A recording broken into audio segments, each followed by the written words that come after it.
This is a YouTube video from the future. It's 2030. Privacy is dead. And we're happier than ever. Security cameras, dash cams, monitors, laptops, smartphones, even glasses. There are cameras everywhere, and we love them. We can video chat with our friends, share our deepest, darkest secrets on social media, or look into our neighbor's backyard to make sure they're not looking into ours. The camera must always be on to unlock your smartphone with facial recognition software. It frequently scans your face and matches it with the visual data you gave when you first used the phone. This always-on camera is terrific for unlocking your phone swiftly, accessing your bank account, or giving a hypothetical totalitarian government a necessary check-in on your life. But it's okay because no one is watching you now. If anything, these features enable more privacy. We should call your smartphone a privacy enabler. Your phone also comes equipped with a microphone for the phone calls and recording video, and for listening to your conversations so the AI assistant will know when it's being called, and to let the ad companies hear what you truly want. Have you ever noticed that sometimes ads pop up in your social media feed about stuff that you've never searched for before but only spoken about with friends? Isn't that great? You get served what you want without actually having to search for it. Are these apps spying on you? Well, we definitely can't say that they are.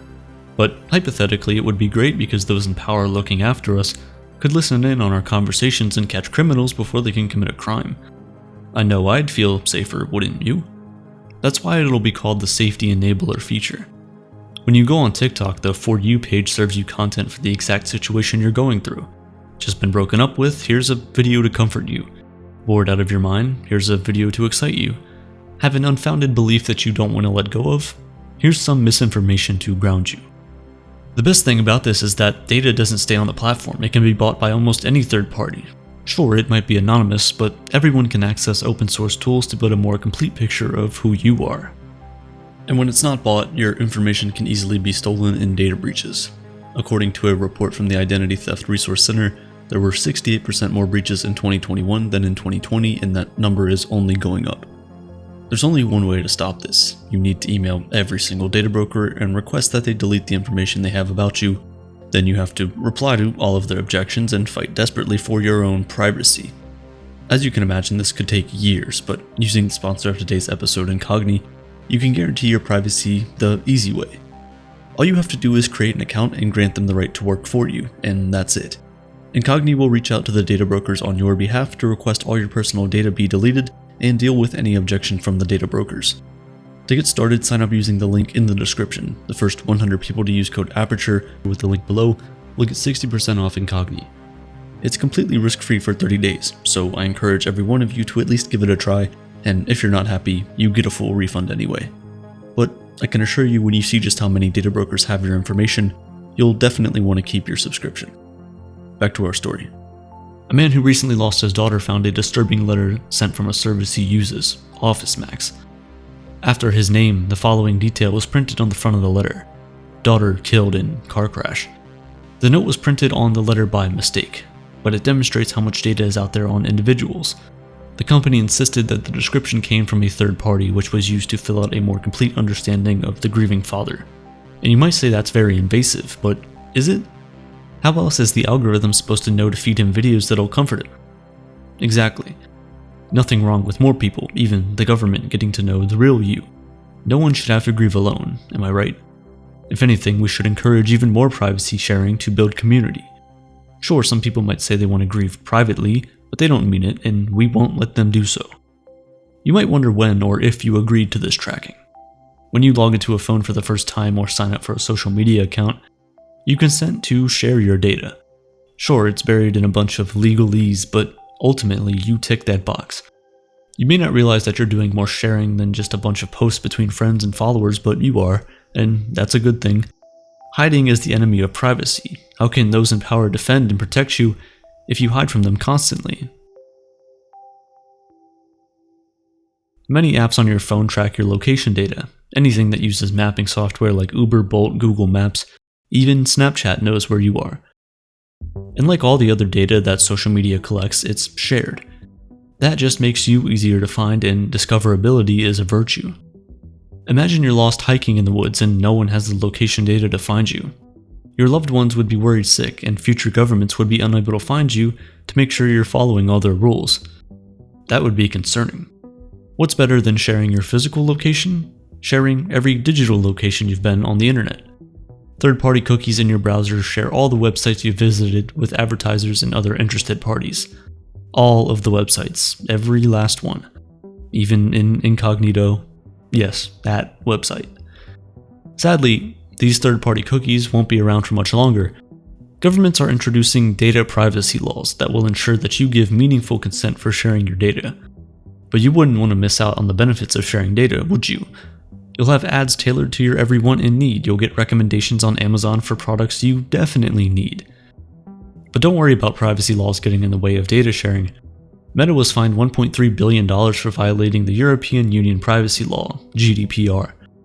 For Meta, that's probably just a business expense. They probably made more money violating the privacy of Meta users than that fine cost them. And was it really a violation? Or was it just overzealous privacy sharing practices with intention towards social connectivity? If anything, they're heroes. You may consider protecting your privacy by opting out of social media and switching to a dumb phone. But the truth is, you can't avoid privacy sharing. You can go to the gym without your phone and still end up on the random TikToker's gym vlog berating you. But isn't that great? At least now the millions of people who viewed that video know that you go to the same gym as a Premier League superstar. There are so many cameras, that you can't walk down the street without one pointing at your face.